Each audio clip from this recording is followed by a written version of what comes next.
So from the steamed, the steam water is really hot and is going to be really disgusting if you just drink it straight up, because that is just, there's no minerals in there, is nothing in there. So you got a few methods that you have to do to, restore it back and make it actually drinkable.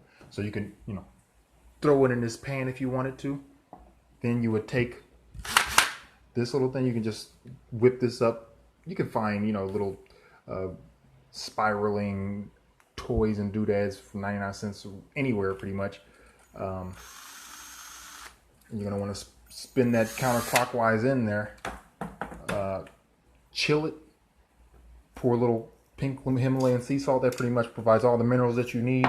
I have a lemon tree in the backyard. You just squeeze that bad boy in there. Holy shit, that's actually really fucking good. Damn, that's good.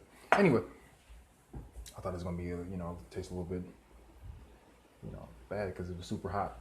But that's pretty much the general gist of it. And we're gonna go outside and I'm gonna show you the main, the larger project that I have working on.